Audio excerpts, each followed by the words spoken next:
Bien, entonces, la misma modalidad. A ver, aquí en simulación, lo mismo, se comienza con el caso clínico, en el cual yo les doy la primera parte que es la anamnesis, todo lo que es la anamnesis y obviamente el cuadro clínico. Tal y como hemos venido haciendo, ¿qué es lo que ustedes tienen que hacer? La examinación. Se mantiene igual, observación general, observación regional, respiratorio, la auscultación, cardiovascular, la auscultación y gastrointestinal, ojo, en gastrointestinal solo tienen que hacer la inspección, la más sencilla posible, la auscultación y una técnica de percusión. Se acabó. Y luego pasamos a la parte neurológica, que es la que ustedes tienen que desarrollar, ¿okay? Porque es bien extensa. Bien. Entonces, en la parte neurológica, los escenarios que están pautados de alteraciones en la motoneurona, aunque pensaba sumarles uno de encefalopatía hepática, ya más que nada para valorar nivel de conciencia. Entonces, el primer escenario va a ser encefalopatía hepática en el contexto de cirrosis hepática, ¿ya? Porque ese es un tema que quedó pendiente del primer paciente. Entonces, encefalopatía hepática por cirrosis hepática. Y les voy a preguntar obviamente sobre la fisiopatología de la misma. Bien. Y ahí sí ya pasamos a motoneurológico. ¿Okay? Para el examen neurológico, primero que es distinto a todos los exámenes que llevan a la semiología que ustedes han conocido, básicamente ustedes solamente van a hacer observación y palpación. Y eso es lo que se hace. Inspección y palpación. Casi absolutamente nada más. Recuerden que siempre ustedes en el examen neurológico tienen que detectar, localizar e identificar la patología que esté presente. En el caso de el escenario que les propongo en la siguiente clase, que es encefalopatía hepática. Detectar cuáles serían los signos o síntomas de una encefalopatía hepática. Por ejemplo, deterioro del nivel de conciencia, somnolencia, algún tipo de focalidad neurológica, estupor, etc. ¿Ya? Entonces, cualquiera de esas condiciones, eso es detectar. Localizar, obviamente, si mi paciente tiene algún tipo de focalidad. Por ejemplo, si tiene miembro superior derecho, yo voy a saber que mi lesión va a ser contralateral. Eso es localizar. Y finalmente, identificar qué trastorno yo estoy teniendo en ese momento que está presentando mi paciente.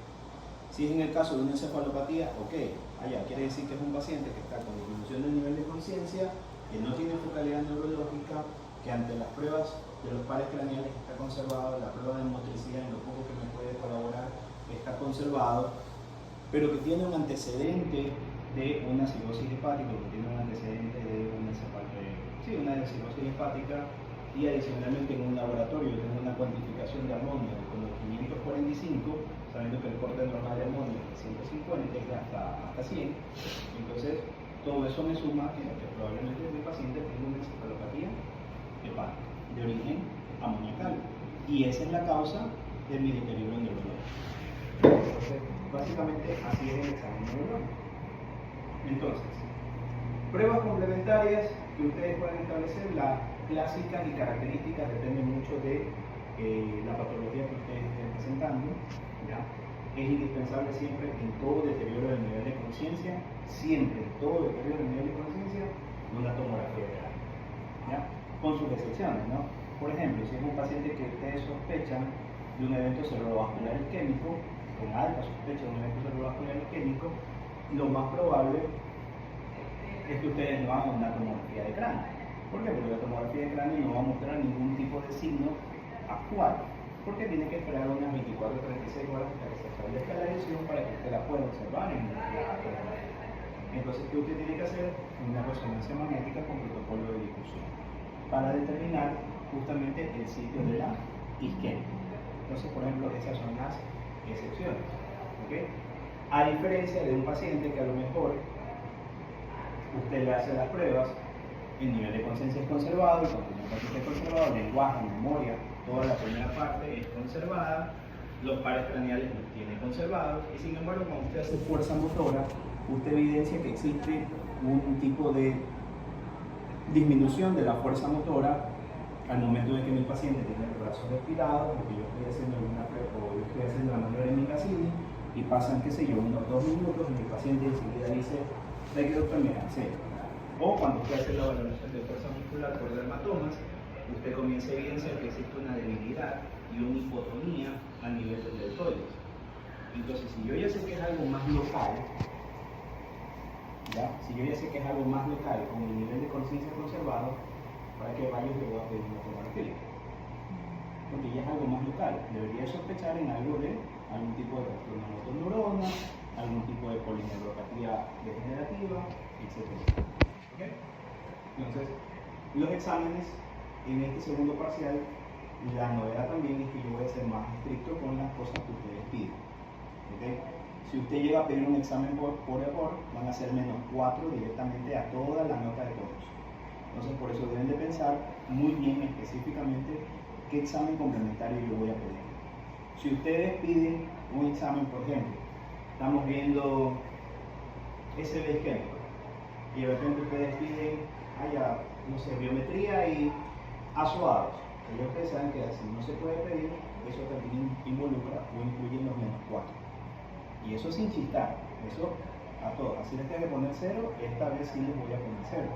Porque a diferencia de las notas del primer parcial, por ahí he estado un poco dándoles o aumentándoles más, pero esta vez sí les voy a poner la nota que es. Porque ya ustedes van a pasar a clínica. ¿Ya?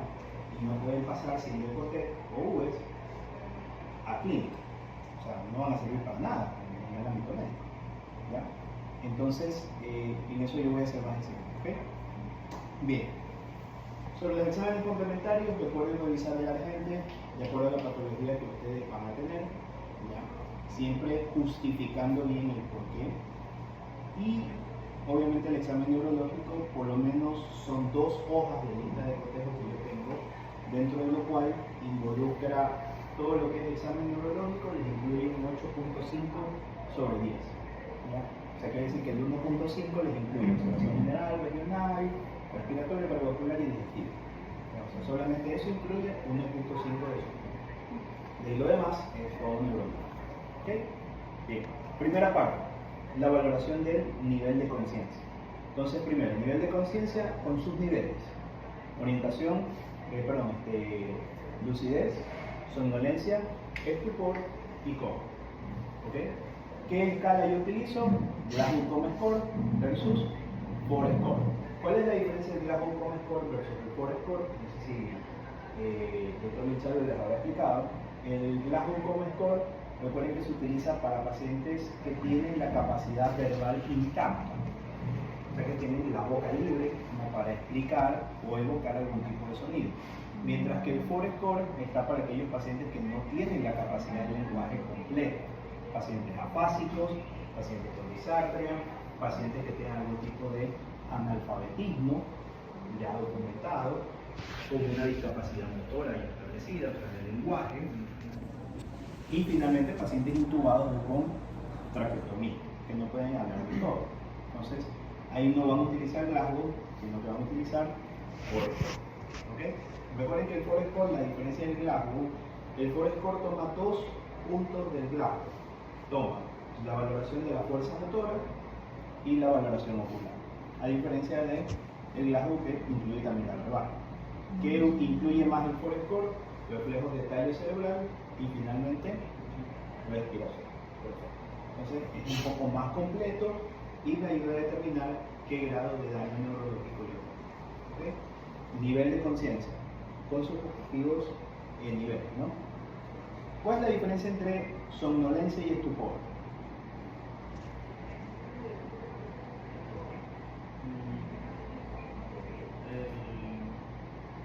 El estupor ya se refiere más a un tipo de daño cerebral como violencia. ¿Cuál es la diferencia entre somnolencia y estupor? El estupor reacciona a estímulos sensitivos, la somnolencia es como estar dormido.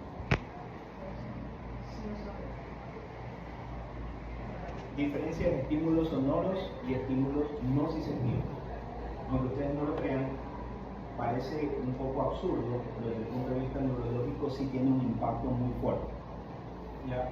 Responder estímulos sonoros que responder estímulos no sensitivos. ¿Ya? Es más, responder a un estímulo sonoro me involucra que el nivel de conciencia esté un poco más preservado.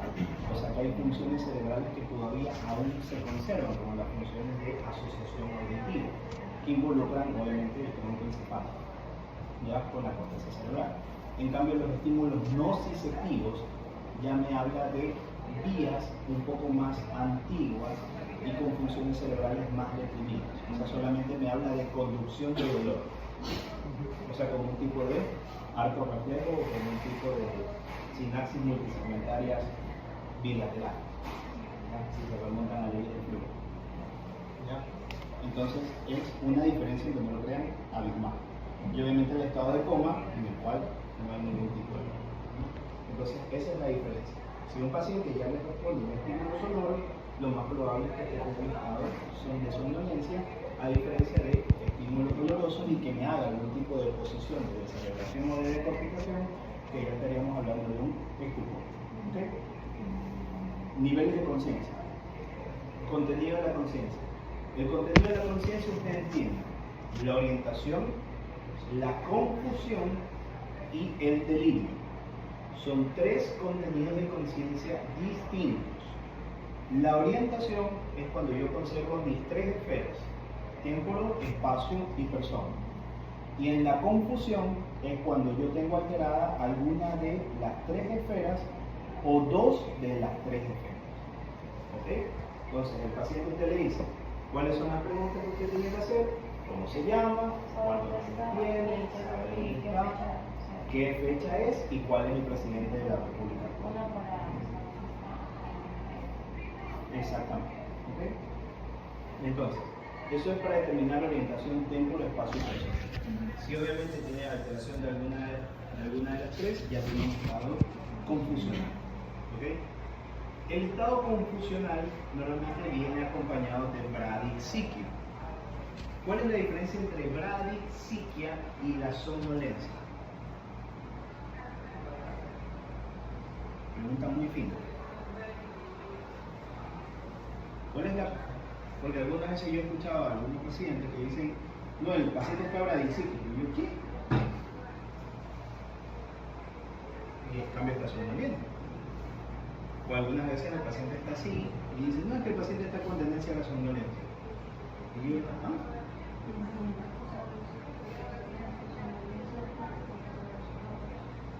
¿Cuál sería entonces la diferencia? Por sentido común.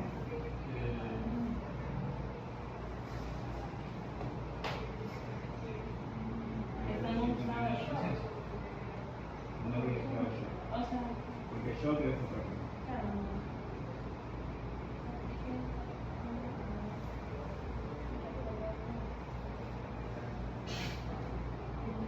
La respuesta es tan sencilla. Los ojos. La bradixiquia tiene los ojos abiertos y la somnolencia tiene los ojos cerrados. ¿Ya? Y en efecto, la bradixiquia es un estado en el cual el paciente tiene un letargo para evocar alguna respuesta al estímulo que usted genera. Entonces, cuando usted ya ve que el paciente está letárgico en su respuesta y en las órdenes que usted le pide que ejecute, eso ya me habla de un tipo de bradixiquia. Pero el paciente está con los ojos abiertos. ¿Ya? En cambio, la somnolencia, el paciente está somnoliento. Usted lo estimula, procede, y él abre los ojos, trata de localizar, o localiza, y nuevamente se vuelve a dormir. ¿Okay? Entonces, eso es un estado de somnolencia. Muy bien. Esa es la diferencia entre somnolencia y bradixiquia. Bien, entonces tienen el estado de orientación, confusión y finalmente el contenido. ¿Qué quiere decir el contenido? Cuando usted hace las preguntas de sabe dónde está, quién es la persona que lo acompaña, en qué hospital está, usted está también averiguando el contenido y la percepción temporal-espacial de mi paciente. Si mi paciente me puede responder que está en el hospital, en el pulso, que está en el hospital de la pulso, que adicionalmente hoy es 17 de diciembre de 2025, que él percibe que a lo mejor está loco y que el actual presidente de la República, Daniel Noboa, pero les dice, oiga doctor, pero acá no, hasta que me viene a visitar una mujer de manera. ¿Ya? Y usted dice, es más, ahí al lado suyo está. ¿Ya? Entonces, y el familiar le dice, bueno, la verdad, él normalmente está acá abajo, de un momento a otro, está teniendo ese tipo de visión. O a lo mejor dice, doctor, ahí sonó la alarma, ¿eh? La alarma ahí está sonando, la alarma del terremoto. La alarma del terremoto. Entonces, ¿qué quiere decir? Que la alteración espacial está alterada. Cuando ya existe una alteración de la percepción espacial, estoy hablando de delirio. ¿Okay? Y para yo hablar de delirio, yo tengo que establecer un comparativo y hacer una serie de preguntas. Pero eso no lo vamos a hacer, solamente para que ustedes sepan la diferencia entre un estado de orientación o un estado de vigilia, alerta, confusional y un estado obviamente de delirio. ¿Okay? El delirio muchas veces suele venir acompañado de agitación psicomotriz, o sea que el paciente está intranquilo. Eso se llama delirio hiperactivo. Entonces, en cambio, mi paciente está tranquilo y está como que callado y no dice nada, y lo único que hace es movimientos oculares muy repetitivos, lo más probable es que tenga un delirio hipóptico. ¿Okay? Entonces, esas son las diferencias del contenido de la conciencia: la orientación, la confusión y el delirio. ¿Okay? Vamos a los tercero, lenguaje. ¿Qué debo de valorar en el lenguaje?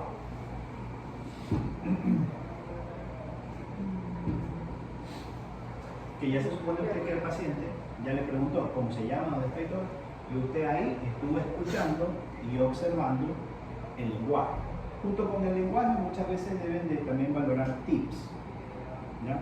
Más o menos se sabe lo que es un tip, como lo que han visto que es un tip, ¿no? Es un movimiento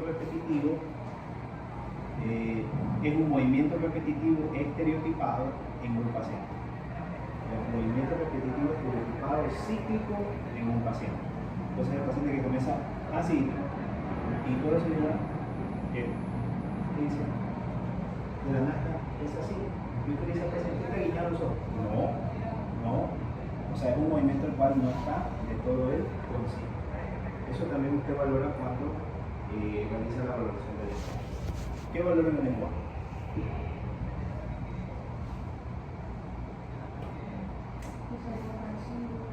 Comprensión. Ya. Comprensión, pronunciación.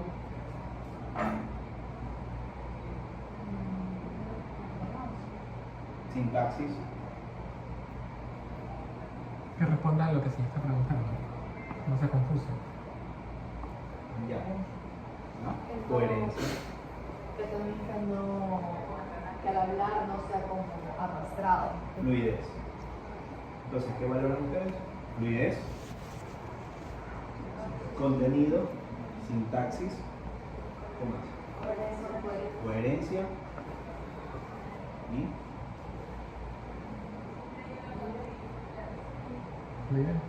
y que no sea repetitivo. ¿Ya? Entonces son, bueno, si ustedes dicen, bueno, son muchas cosas que uno valora en el lenguaje. Así es. Y de ahí nacen los diferentes tipos de alteraciones, ¿no? Alteraciones en la articulación de la palabra, alteraciones en la comprensión, alteraciones en la asociación, alteraciones en la comprensión, alteraciones en la fonación y alteraciones en la evocación que vienen de la mano con las alteraciones en la fonación. Ok, muy bien. Entonces, ¿cuál es la diferencia de una fascia con una disartria? Porque eso yo he visto que existe mucha confusión.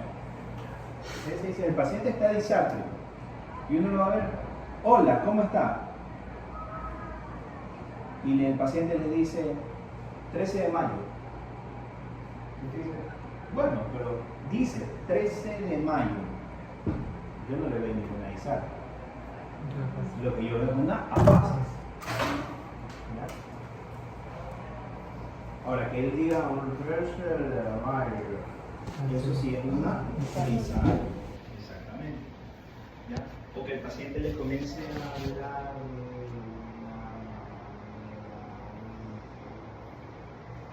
ahí. ¿Eso qué sería? Eso es una clase. Eso es una bradilalia. ¿Ya? Y que el paciente en cambio les comienza a hablar rápido, eso es una taquilalia. Y que el paciente les comienza a repetir, eso es egolalia o ecolalia. ¿Okay? O sea, como los loros, como usted le dice banano, y usted dice banano, banano, banano, banano. Usted le dice hola, y el paciente dice hola, hola, hola, hola. Eso, ecolalia también es una alteración de lengua. Entonces, todas esas son alteraciones de la fluidez, de la coherencia, de la comprensión, de la asociación del lenguaje, ¿no? Muy bien. ¿Cómo yo diferencio una fascia de comprensión con una de asociación?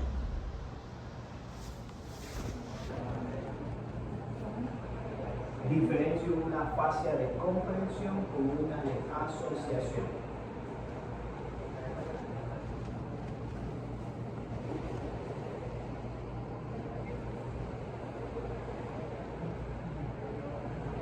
En la 1 puede formular como una frase que ¿Cuál es la en- 1? ¿Cuál es la 1?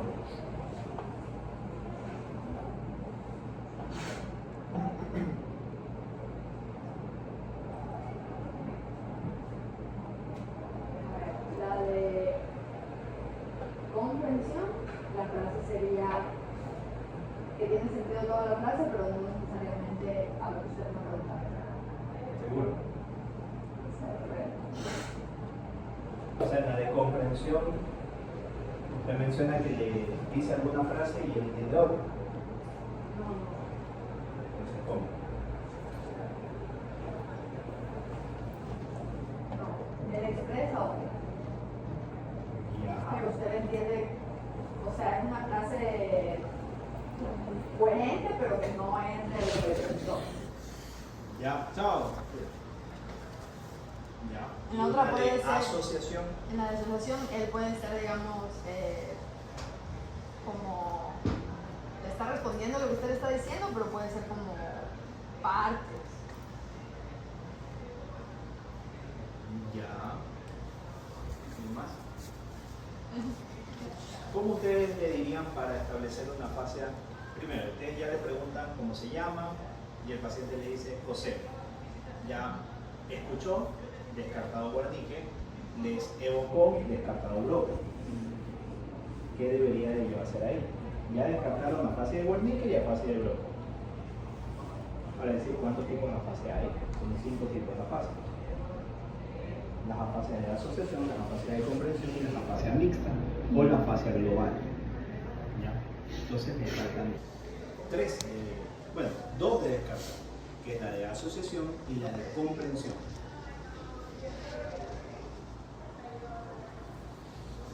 Yo ya les di el ejemplo de asociación.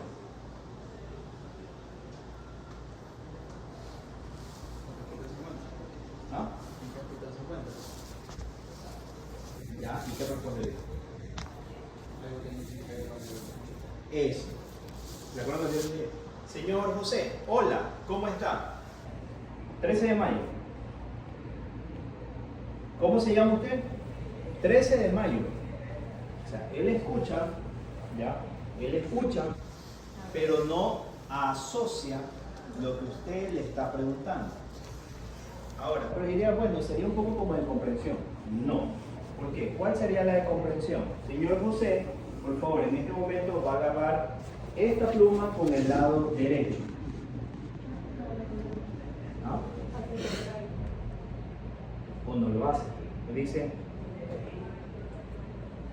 ya doctor. Se queda. Pensando en qué hacer. Pero Perfecto. no lo puede hacer. Pero no lo puede hacer. Muy bien. Eso es una fascia de comprensión, porque tiene que, él receptó el lenguaje o la orden que usted emitió, la asoció, pero no la sabe ejecutar. De manera praxis, de práctica. ¿Ya? Pero no vocal. Porque él les dice, ya.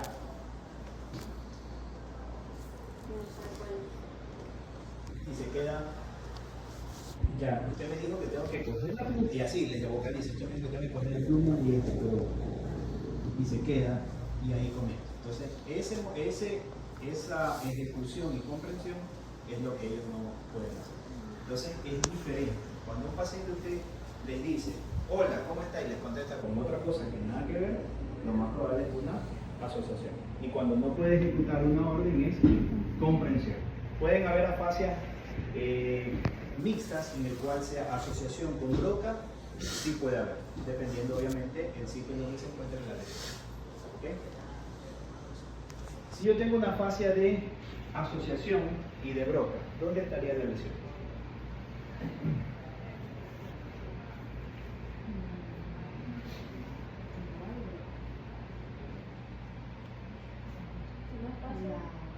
De asociación y amén. ¿Cómo así? Es un paciente que tiene una marcha hemipléjica con una fascia de asociación y una de broca.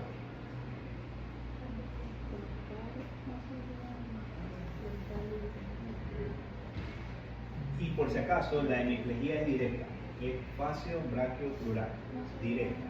No sería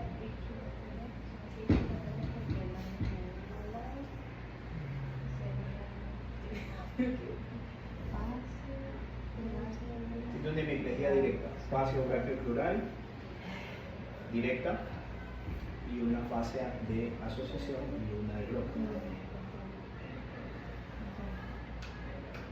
Hay una partecita en el lóbulo frontal que se ve entre. Ajá, claro. Y que está por el temporal. Y que está por el temporal. En el frontal. Exacto. ¿Cuántos frontales? Hay frontal superior, frontal inferior, hay circunvolución, hay los opérculos, hay las frontales, las prefrontales, hay las interrenales. ¿Cuál de todo el lóbulo frontal? Inferior. La parte Está cerca del inferior, temporal. la que está al lado del temporal. La parte inferior que está al lado del temporal, Está...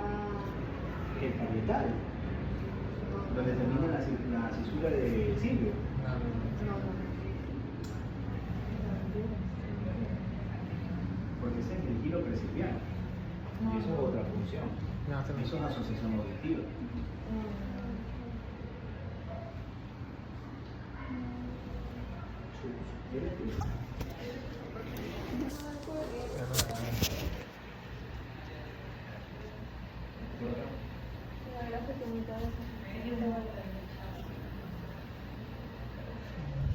Una hemiplejía directa sería cortical pura o sería más lenticular. Peor la materia. Cortical pura. Cortical pura. Apuesta tu virginidad por eso. Una hemiplegia. Directa, dice. Fascio braquio plural directa, Sí. con una fascia de asociación y una de No, broca. pues. No, pues. Sería cortical, pura, No, pues cortical pura no. Pues yo pensé que solamente. o sería lenticular, o profunda, o de ganglios de la base. Ya, lenticular, Lo que pasa es que dijo. Lenticulares núcleo. Sí, sí. Lo que pasa es que dijo solamente así tal cual sin la. Las sin la lesiones fascia. pueden ser corticales o subcorticales. Corticales son aquellas delimitadas hacia la corteza, hacia la parte externa. Y todo lo que ya involucra la sustancia blanca ya viene a ser subcortical. Entonces, lo que yo les estoy describiendo es cortical o subcortical.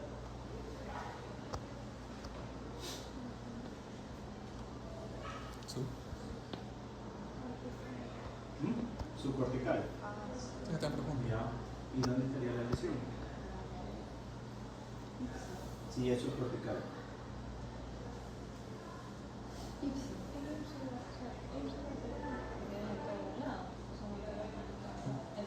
O se refiere al lóbulo. Me dijo que es subcortical, no cortical. Si habla de lóbulos, ya es cortical. ¿Los demás? Sí saben que yo les voy a pedir un diagnóstico topográfico, ¿no? Porque en semiología neurológica hay un libro que es como para ya verdaderos estudiantes de medicina, que es el Fustiniani, que es un libro la mitad de la Argentina, que es solo semiología neurológica, sí les pide un diagnóstico presuntivo, topográfico, diferencial, sindrómico y el definitivo. Y normalmente el definitivo, el Fustiniani, da imágenes y examinación neurológica pura.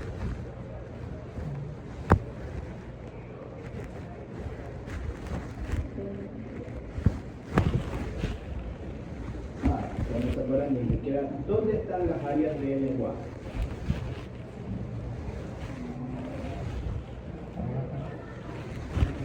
Treinta y algo, ¿no?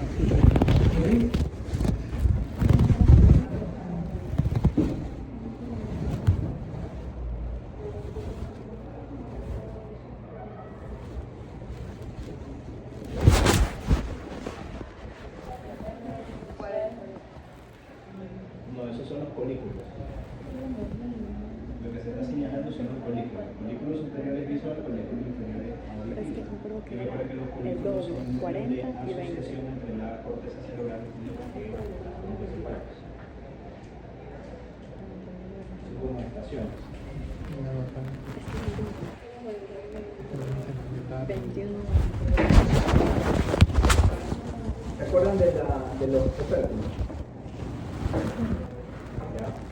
¿Qué sigue detrás del opérculo?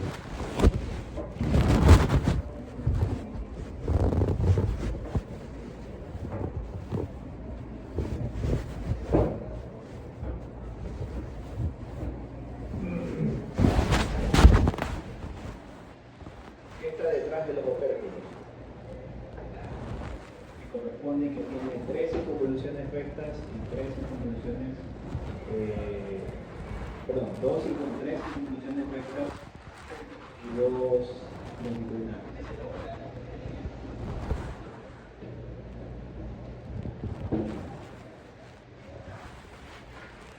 Y que la conformación del opérculo frontal, junto con 2 circunvoluciones rectas,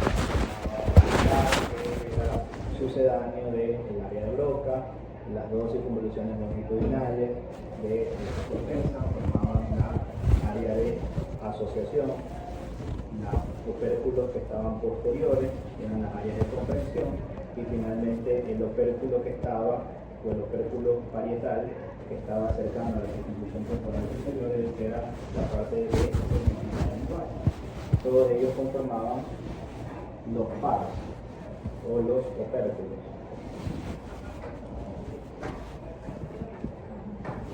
Y como son circunvoluciones, son hasta el fondo, son hasta adentro, y tienen principal asociación con un núcleo que es los núcleos talámicos, ¿ya?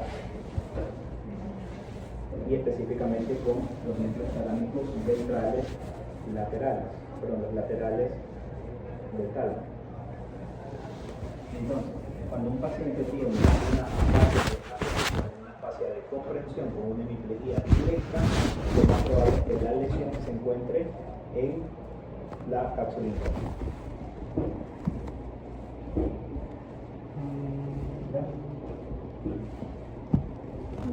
¿Qué estaba por el brazo anterior de la cápsula interna que delimitaba hacia la parte medial? La cabeza del núcleo caudado, y hacia la parte lateral el globo pálido, ya sea caudal o cutáneo. Y en la rodilla, ¿qué pasaba en el brazo anterior de la cápsula interna? ¿Qué pasa en el brazo posterior de la cápsula interna? ¿Y qué pasa en la rodilla de la cápsula interna? ¿Pero qué pasa? ¿Qué parte del cuerpo pasa? ¿Qué parte del cuerpo del homúnculo de Penfield pasa?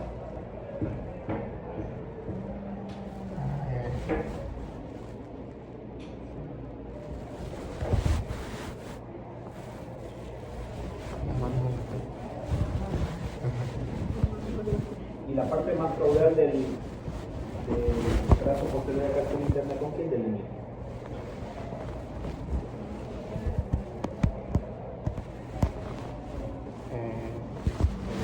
Con las áreas de planificación de la parte occipital y con el tálamo.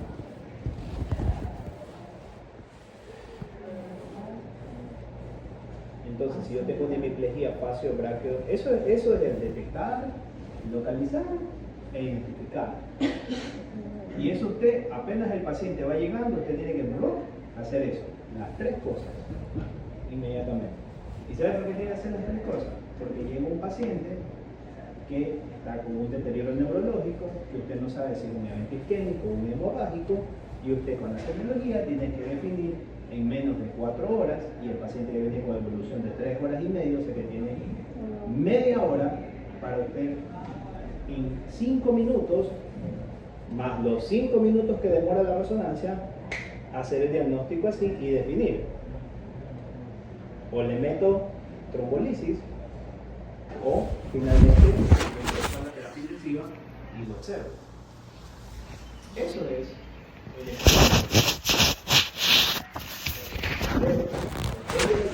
qué tipo de trastornos viene, saber en dónde se encuentra, aparte de los antecedentes que tiene el paciente, y decidir qué es lo que yo voy a hacer con la imagen que voy a obtener, ¿ya? Y finalmente el tratamiento que voy a seguir. Eso es el examen de grupo. ¿Ya? Si obviamente mi paciente tiene una hemiplegia facio-brachiopleural directa, lo más probable es que esté en la porción posterior, rodilla, y porción anterior, brazo anterior, rodilla y brazo posterior de la tracción interna, respectivamente, y esté alterando la parte o los núcleos mediales del putamen. Recuerden que el putamen y el globo pálido son núcleos de asociación.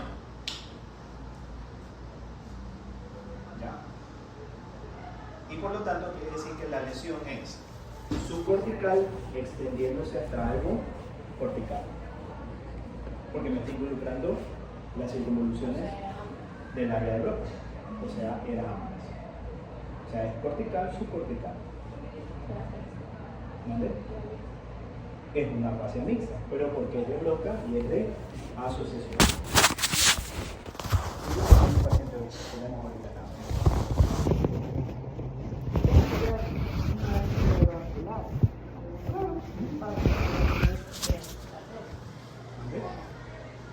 No, el que le estoy describiendo es un hemorragia. Ah, y también para saber qué arteria. Obviamente ella tendría que averiguar qué arteria son. ¿Cuáles serían las más? A ver, ya que pregunto eso, ¿qué arteria sería? ¿Dónde te metí? ¿Qué arteria sería? También, ¿qué arteria sería? Si estamos hablando del putamen, estamos hablando de la cápsula interna, brazo anterior, rodilla y brazo posterior, en sus porciones posteriores y porción anterior, y aparte el pars orbitario, ¿qué arteria estaría irrigada ahí? Ya, por lo menos ya, no le especifique, ya no les voy a decir la A1 o la M1, no, ya, la más, ya, el tronco más, el tronco principal, ya. Bueno, pero ¿qué anterior? Hay carótida anterior, cervical anterior, hay orbitaria anterior, la orbitaria. ¿Estás segura?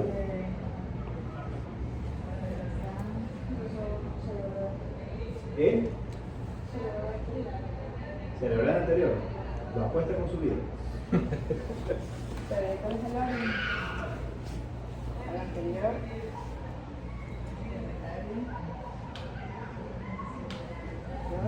Sí, Un pasito, falta. Un pasito.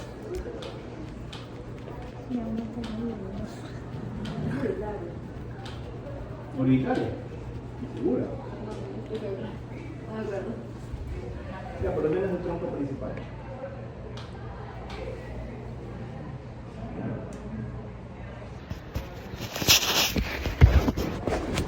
Las ventriculares y las tálamo perforantes. ¿Rama de qué arteria es? ¿De qué arteria secundaria sería? Las ventriculares y tálamo perforantes. Ya. Ya. ¿Y las operculares?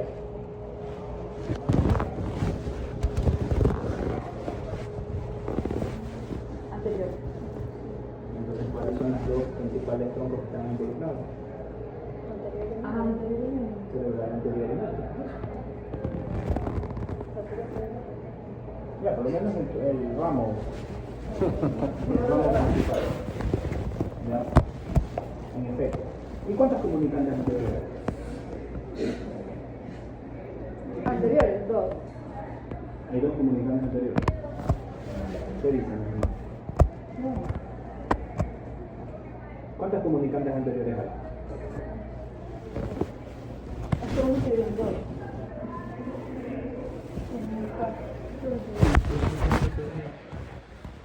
Anterior.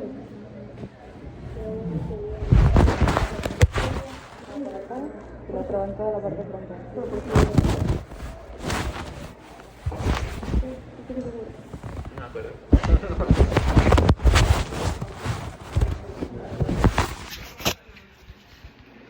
Hay que revivir esos videos que grabamos.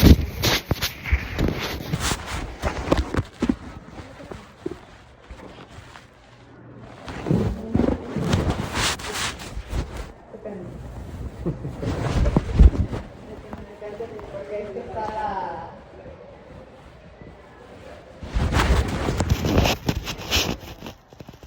la parte del...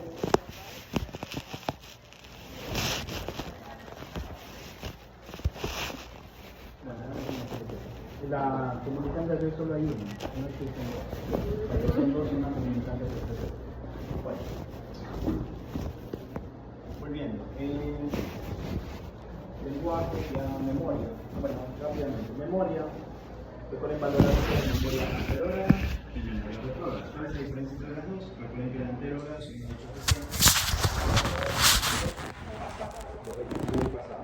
¿cuál es la diferencia? ¿Cuál es la pregunta que ustedes establecen para realizar o ejecutar la orden?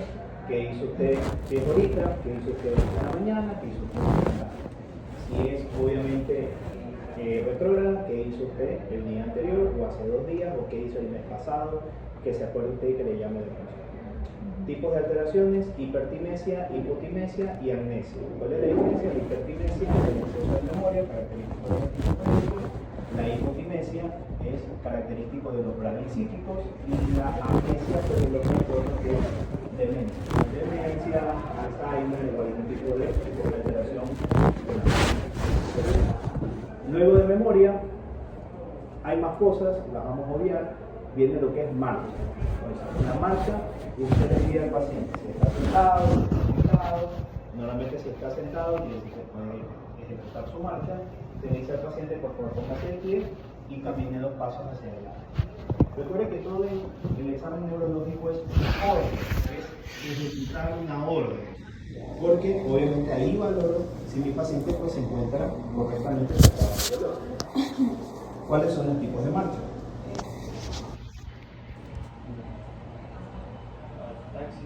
Perfecto, la táctica, parkinsoniana, mi paciente tiene una hiperflexión en su tronco sobre sus extremidades inferiores y tiene una hipoquinesia con periodos de hipercinesia. ¿Qué más? Segadora, ¿cuál es la segadora?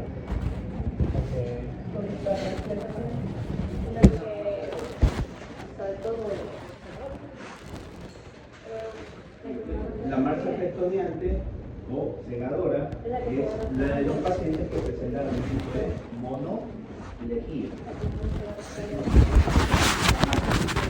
Es cuando todo en el cuerpo está lanzado, presionado hacia un lado y el paciente lo baja, ¿no? Es como una combinación de la testoneante. ¿Cuál más? La marcha de TOC. ¿Cómo es la marcha de TOC? La de todo, no cuando el paciente sabe la afectada de la Seguro. ¿Qué sucede a nivel de la parálisis de TOC? ¿Cuál es la marcha de TOC?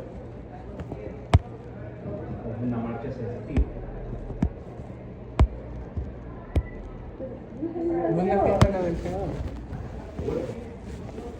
¿Seguro? Seguro. No hay una diferencia. Pero vamos a tener el brazo así, Esa es la hemipléjica. ¿Cuál es la diferencia entre la segadora?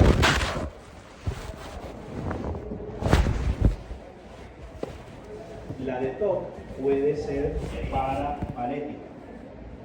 La de TOC es paraparética. Son unos pacientes que están así. como que Como pingüino. Exactamente. Muy bien. Sí, Parálisis de lo TOC. puso mal. ¿Ya? Muy bien. ¿Cuál más falta? la lección fue Stoppage. ¿Cómo es ese stoppage? va avanzando el talón,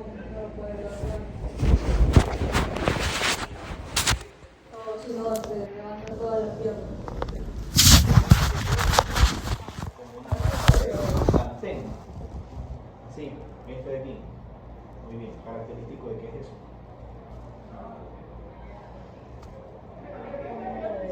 Lesión de cordón posterior. ¿Ya? Son los pacientes que tienen alteración de la propiocepción consciente. O sea que parece como que ellos ven el piso como si fuera un sartén. Así. Se abren los ojos.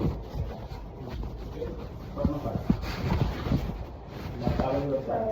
La tabla dorsal.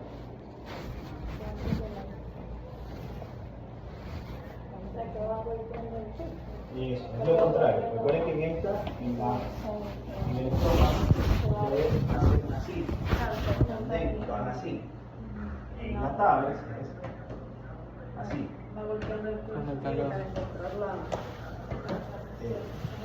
Muy bien. Perfecto. Esos son los tipos de marcha. Ahora, un voluntario, pares craneales. Bien, a ver. Pares craneales, rápidamente. Primer par, olfatorio, le piden al paciente que se tape una nariz y ustedes le acercan un olor. O sea, un olor y uno débil. Lado contrario, eso, muy bien, lo mismo, olor fuerte y olor débil. Anomia, hipopnia, paro alteraciones. Segundo par, óptico.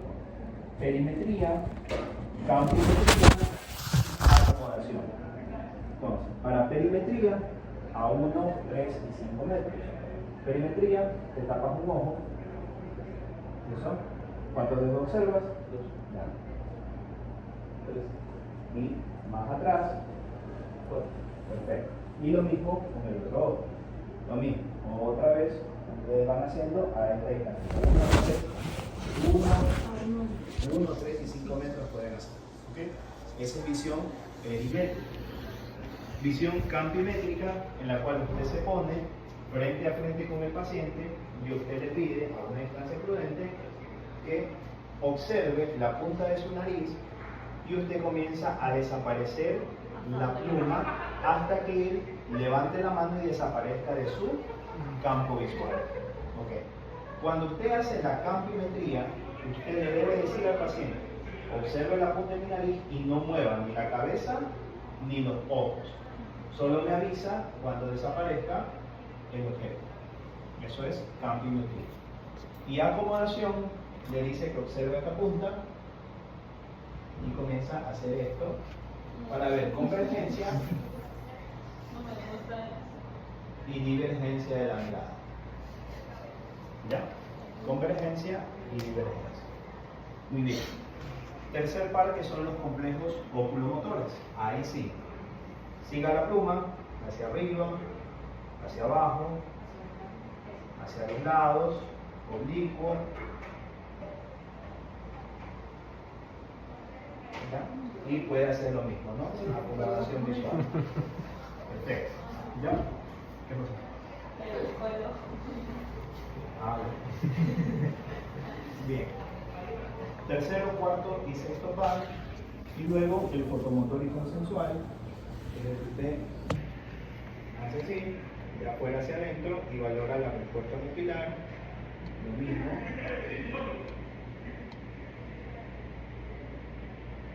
¿Ya?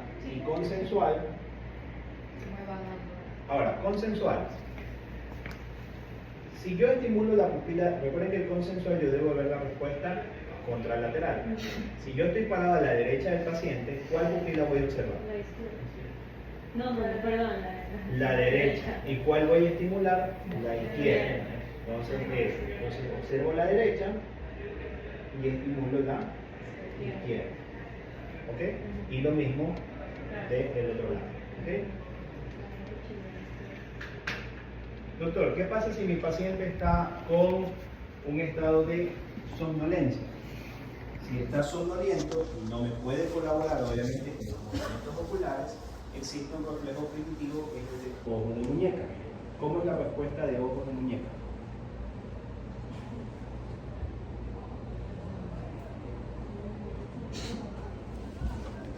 ¿Quién les dio macro de negro? Gabriel Méndez. ¿Quién dijo? ¿Eric Barberán? Mejor ni decir. ¿Nieto? Era uno nuevo. No te pregunte porque va a decir que no digamos.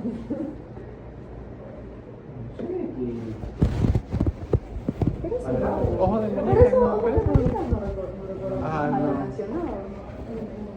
Tal vez otro nombre. Tal vez otro nombre, sí. Óculos cefalógiros. Tampoco. Estoy seguro. Ese de moda. El reflejo oculocefalogiro es el reflejo más primitivo que establece la conexión entre los movimientos oculares y todo lo que es el mesencéfalo con los complejos oculomotores, sobre todo el mesencéfalo superior. Entonces, el mesencéfalo superior, complejos oculomotores, núcleos de Henrich Westphal. Entonces, el oculocefalogiro nos establece una asociación entre núcleos trigéminos cervicales y núcleos trigéminos oculomotores, en la cual yo establezco el movimiento del cuello y los ojos inmediatamente siguen el movimiento, pero se acomodan a la parte central. Entonces, mira ahí. ¿Ya? Mira ahí. No, déjalo más un poco. Mira al frente, solo ten la mirada al frente. Ten la mirada al frente, sin moverlo. Muy bien. Ahora, pareciera como que los globos oculares deben de quedar, pero normalmente, cuando usted hace el giro, el movimiento ocular sigue inmediatamente, pero tiene una fase, se denomina fase sacádica de respuesta rápida, en la cual los ojos siguen a la cabeza y luego tienden a acomodarse hacia la parte o el eje principal y luego ya se acomodan. Eso es oculocefalogiro. ¿Ya? U ojo de muñeca. Muy bien. Sí lo vimos, pero No, sí lo vimos, así. sí lo vimos. Sí. Pero no como Sí lo vimos. ¿Ya? Muy bien. Terminó movimientos oculares. Trigémino, la marceta dolorosa, sensitiva. Cierra tus ojos. Recuerden, ¿no? En mi cara derecha, izquierda, ¿sientes? Siempre preguntando, ¿no? ¿Se siente, no siente? ¿Lo que siente, no? Con aquellos pacientes que en algún momento ustedes sospechen de una neuralgia del trigémino, traten de no hacer la prueba con una brocha o peor aún con una punta, porque lo único que van a hacer es que a ese paciente se pare, los golpee y los mate. ¿Por qué? Porque la neuralgia del trigémino, sobre todo si la neuralgia es por compresión de la raíz inicial del ganglio de Gasser o compresión del mismo, el dolor es el peor dolor que el paciente puede soportar, de característica urente y que se exacerba con el roce de la carne. ¿Ya? Pero existe un dolor peor, que es el facial. Entonces existen dolores faciales no se tienen. ¿Ok? Bien.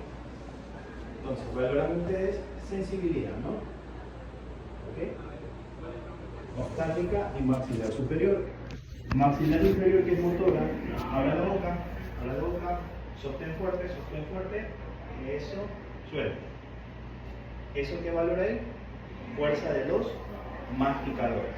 Muy bien. Reflejos, para valorar también en conjunto la parte facial, el labial, supraciliares, abre la boca y el maceterino, ¿no?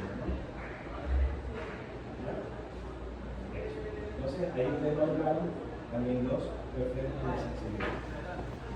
Sexto panel. Pasamos facial. Facial. 4 expresiones. Primera, sonríe fuertemente. Sonríe eso. Muestra los dientes. Muy bien, muestra los dientes. Eso. Surcos nasogenianos. Que se formen bien. Sonríe otra vez. ¿Qué pasa si hace esto? Sí, sigue sonriendo. La caída del surco nasogeniano. ¿Dónde está la lesión? No, ¿dónde está la lesión? ¿Dónde está lo afectado? ¿Dónde está caído o donde se forma el surco? ¿Dónde? ¿Dónde está caído? ¿Dónde está? Donde está caído, perfecto. Muy bien, gracias a Dios. Que el otro día le pregunté a un R1, ¿dónde está? Donde se forma el surco del cuerpo. Ahí lo que dice mi tratante, pegarle con el cable. Está a punto de pegarle con el cable. Y lo por eso es que fue alumno mío en pregrado.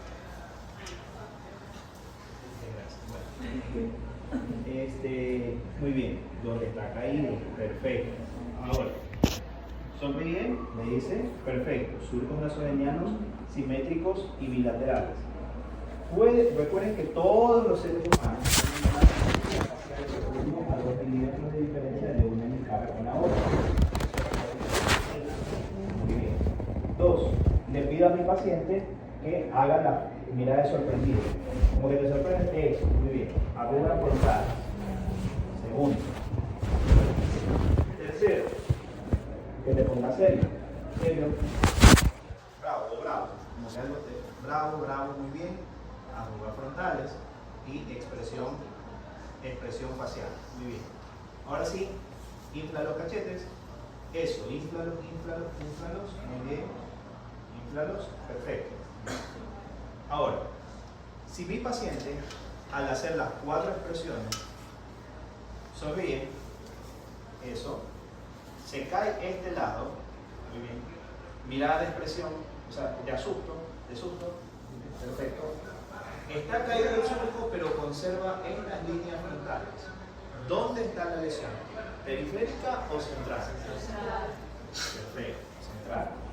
Y ahora, tiene el surco caído, sorprende, muy sorprendido, y esto está plano, ¿dónde está la lesión? Bien.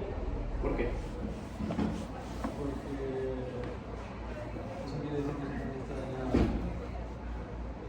No, o sea, es infranuclear. Ya, y si es intranuclear, está afectado el nervio, muy bien. Cuando es periférico y tiene todo caído al mismo lado, quiere decir que todo el ramo nervioso está afectado. Y en cambio, cuando tiene parálisis de un solo segmento, quiere decir que es o por debajo del núcleo o por encima del núcleo. Supranuclear o infranuclear. Muy bien. Séptimo, octavo. El octavo, bueno, tienen varias pruebas, ¿no? La conductiva, auditiva y la vestibular. Conductiva pueden hacer una de las dos, Schwabach o Binet. Binet, golpeaban el diapasón y preguntan dónde se queda la vibración, ¿no? ¿Dónde se queda la vibración? ¿No? ¿Está lesionado? En ambos lados. ¿O dónde sientes la vibración? Derecho. ¿Todo derecho? Hay que llevarlo, tanto. ¿Dónde se queda o se va la vibración?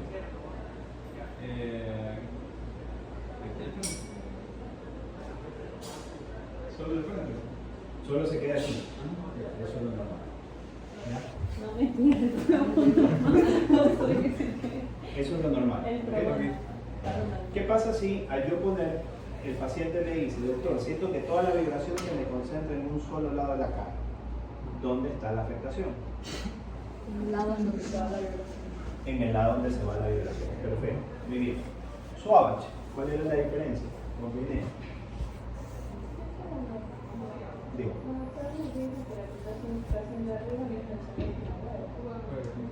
Bueno, perdón. Ajá, Weber es la de arriba y Riné es la que pones el diapasón en la parte de atrás. La que compara. Ajá.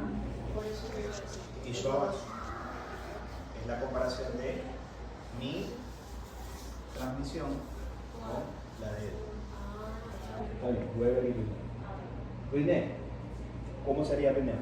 El diapasón entre Ya, y y luego se me olvidó al ya, bueno, al revés.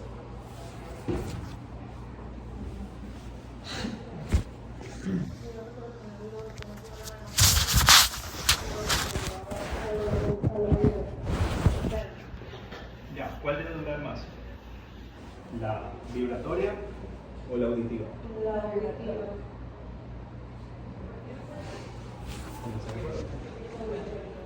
Ya. ¿Cuál le dura más? ¿Vibratoria o auditiva? La auditiva, Perfecto. Recuerda, siempre es la auditiva. Muy bien. Entonces, golpea en el diapasón.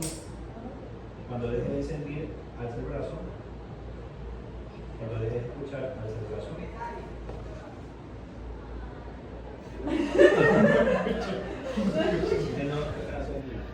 A ver.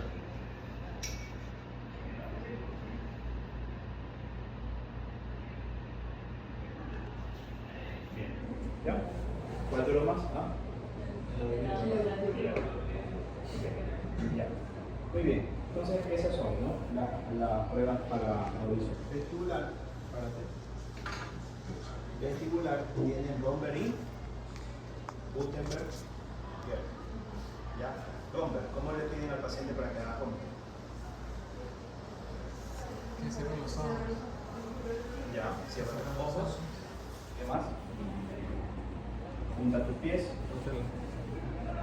y abre los brazos. Muy bien. Muy bien. Entonces, usted hacia un lado del paciente, ligeramente lo empuja. Eso, hacia atrás. Muy bien. Izquierda. Derecha. Muy bien. Para el lado que se cae. Para el lado que se cae.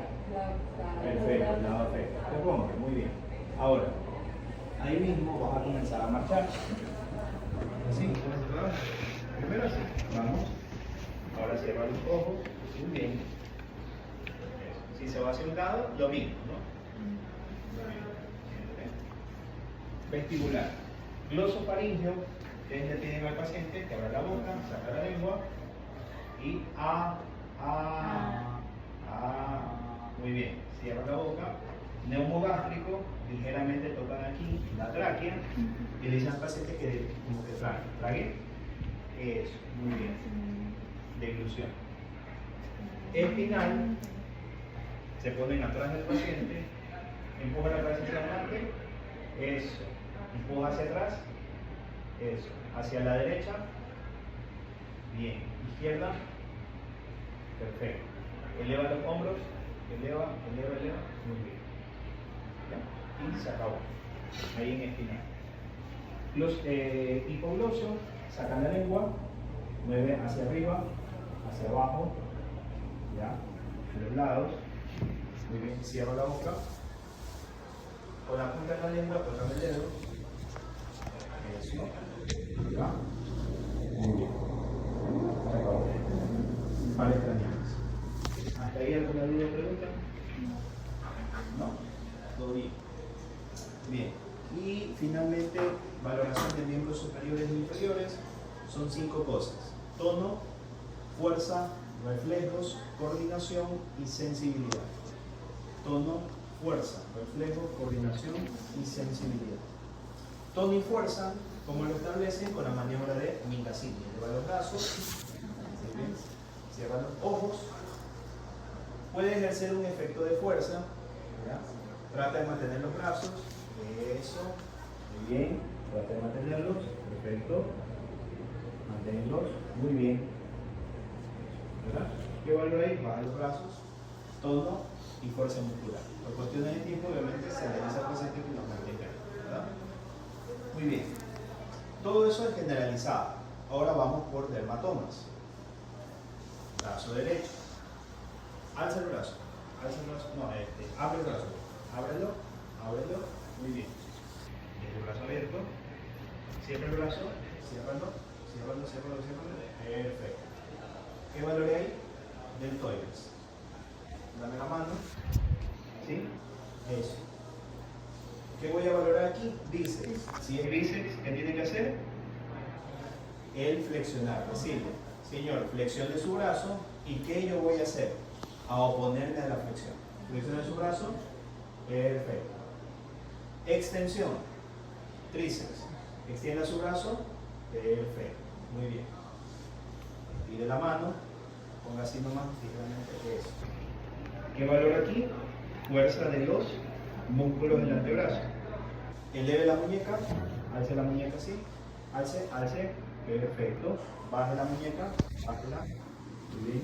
Hacia la derecha la muñeca, Fuerte, fuerte, eso. Hacia la izquierda de la muñeca, eso. Y se acabó. ¿Ya? Eso, tono y fuerza muscular de miembro superior, Mingazzini y obviamente por dermatomas. Reflejos, no voy a perder tiempo, ya saben. Bicipital, tricipital, radial y cúbito pronador. ¿Verdad? Muy bien. Coordinación, metría y diadococinesia. ¿Cómo la valoro?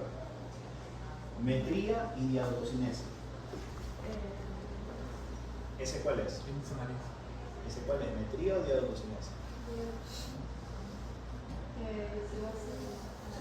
Esa es metría. Eso es metría. Sí. Muy bien. Eso. Muy bien. Índice nariz. Muy bien. Con su dedo, fíjate, con su dedo se va a hacer este movimiento. Así. Muy bien. Eso. Cierre los ojos. Con la izquierda. Muy bien. Derecha. Bueno, y ahí usted va a hacer, ¿no? La alternancia. Perfecto. Ahí, esta alternancia, metría ahí, diadococinesia. Una prueba que solo les valore diadococinesia. ¿Ya? ¿Cuál más? Alternar palmas de las manos, ¿no? Muy bien. ¿Cuál más? Para pacientes con Parkinson o con algún tipo de extrapiramidalismo.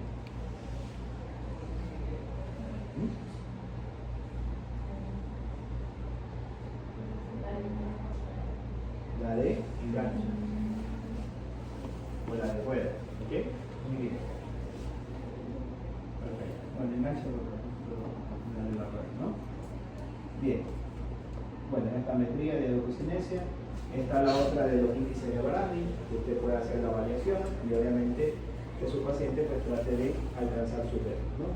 Esa también es otra opción. Y finalmente, sensibilidad. Ahora, en sensibilidad, ¿cuántas modalidades de sensibilidad nosotros valoramos? ¿Cuáles son?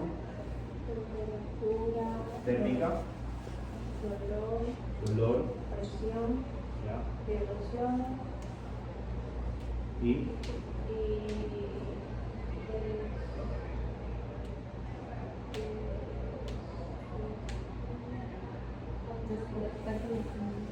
Ajá, tanto.